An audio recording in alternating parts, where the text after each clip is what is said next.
ಕೇಳು ಸಂಸಾರದಲ್ಲಿ ರಾಜಕೀಯ. ಹೌದು, ಸಂಸಾರದಲ್ಲಿ ರಾಜಕೀಯನೂ ಇದೆ, ಗೋಲ್ಮಾಲು ಇದೆ. ಆದರೆ ಅದನ್ನೇ ಹಾಸ್ಯದ ರೂಪದಲ್ಲಿ ಹೇಳಿದ್ರೆ ಹೇಗೆ? ನಿಜ. ಓಂ ಸಾಯಿ ಪ್ರಕಾಶ್ ನಿರ್ದೇಶನದ ಸಂಸಾರದಲ್ಲಿ ಗೋಲ್ಮಾಲ್ ಚಿತ್ರದಲ್ಲಿ ಇಡೀ ಚಿತ್ರವಷ್ಟೇ ಹಾಸ್ಯಮಯವಾಗಿಲ್ಲ, ಹಾಡು ಕೂಡ ಹಾಸ್ಯಮಯವಾಗಿದೆ. ಹಾಗಿದ್ರೆ ಬನ್ನಿ ನೋಡ್ಕೊಂಬರೋಣ.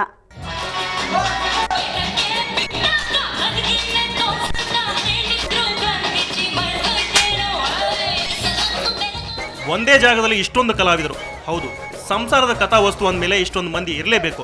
ಅದಕ್ಕೆ ಹಾಸ್ಯದ ಸ್ಪರ್ಶ ಇದೆ ಅಂದಮೇಲೆ ಹಾಸ್ಯ ಕಲಾವಿದರೇ ಇರಬೇಕು. ಅಂತ ಒಂದು ಹಾಸ್ಯದ ರಸದೌತಣ ಇಲ್ಲಿ ಸಿಗ್ತಾ ಇದೆ. ಡಾಕ್ಟರ್ ರಾಜ್ಕುಮಾರ್ ಅವರು ಸಣ್ಣಾದಿ ಅಪ್ಪಣ್ಣ ಮಾಡಿದರು, ನಾನು ಸಣ್ಣಾದಿ ಪಾಪಣ್ಣ. ನೋಡಿ ಗೆಟಪ್ ಸೇಮ್ ಅಣ್ಣವ್ರು ಕಾಸ್ಟ್ಯೂಮ್ ಹಾಕ್ಕೊಂಡಿದ್ದೆ. ನಾನು ಶಹನಾಯಿ ಪ್ಲೇಯರು. ಸೊ ಎಷ್ಟು ಕುಯ್ಬೇಕೋ ಜನರಿಗೆ ಅಷ್ಟು ಕುಯ್ದಿದ್ದೆ. ಸಂಸಾರದಲ್ಲಿ ಗೋಲ್ಮಾಲ್ ಅದೆಷ್ಟಿದೆಯೋ ಏನು, ನಿಜಕ್ಕೂ ಜಡ್ಜ್ ಮಾಡೋದು ಕಷ್ಟ. ಆದರೆ ಸಾಯಿ ಪ್ರಕಾಶ್ ಅವರ ಈ ಚಿತ್ರದಲ್ಲೂ ಅಂಥದ್ದೇ ಗೋಲ್ಮಾಲ್ಗಳಿವೆ. ಸಂಸಾರ ಅಂದಮೇಲೆ ಒಂದೇ ಫ್ಯಾಮಿಲಿ ಇದ್ರೆ ಸಾಧ್ಯವೇ? ಅಕ್ಕಪಕ್ಕ ಒಂದಷ್ಟು ಬೇರೆ ಬೇರೆ ಕುಟುಂಬ ಇದ್ದಾಗಲೇ ಅಲ್ವೇ ಅಂತ ಕಥೆಯಲ್ಲಿ ಹಾಸ್ಯ ಬರೋದು. ಅದನ್ನೇ ಬಿಂಬಿಸೋಕೆ ಇಲ್ಲೊಂದಿಷ್ಟು ಫ್ಯಾಮಿಲಿಗಳಿವೆ.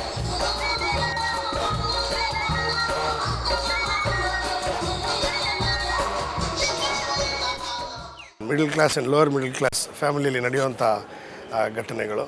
ಅನು ನನ್ನ ಜೊತೆ ಇದು 3ನೇ ಸಿನಿಮಾ. ಮಿಸ್ಟರ್ ಹರಿಶ್ಚಂದ್ರ, 2 ಸಾಲದ ಸಂಬಳ, ಆಮೇಲೆ ಈ ಚಿತ್ರ.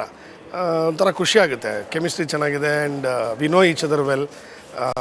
She is a very good artist.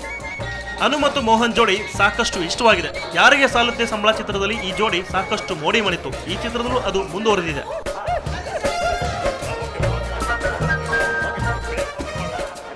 ತುಂಬ ಕಷ್ಟ ಮೋಹನ್ ಜೊತೆ ಆ್ಯಕ್ಟಿಂಗ್ ಮಾಡುವಾಗ, ಯಾಕಂದರೆ ಸಡನ್ನಾಗಿ ಕಾಮಿಡಿ ಮಾಡಿಬಿಡ್ತಾರೆ ಟೇಕಲ್ಲಿ. ನನಗೆ ನಗು ತಡ್ಕೊಳಕ್ಕಾಗಲ್ಲ. ಸೊ ಹೇಳ್ತಾನೆ ಇರ್ತೀನಿ, ಮೋಹನ್ ಮಾನಿಟ್ರಲ್ಲೇ ತೋರಿಸ್ಬಿಡಿ, ನೀವು ಏನು ಹೇಳ್ತಾರೆ ಡೈಲಾಗ್ ಎಲ್ಲ ಮಾಡಿಬಿಡಿ, ಇಲ್ಲಾಂದರೆ ನನಗೆ ಕಂಟ್ರೋಲ್ ಆಗಲ್ಲ ಅಂತ. ಒಟ್ನಲ್ಲಿ ಈಗ ಚಿತ್ರದ ಚಿತ್ರೀಕರಣ ಪೂರ್ಣಗೊಂಡಿದೆ. ಇನ್ನು ಡಬ್ಬಿಂಗು, ಎಡಿಟಿಂಗು ಅಂತ ಮುಂದಿನ ಕೆಲಸ ಮುಗಿಸಿಕೊಂಡು ಚಿತ್ರ ಬಹುಬೇಗ ತೆರೆ ಕಾಣ್ತಿದೆ.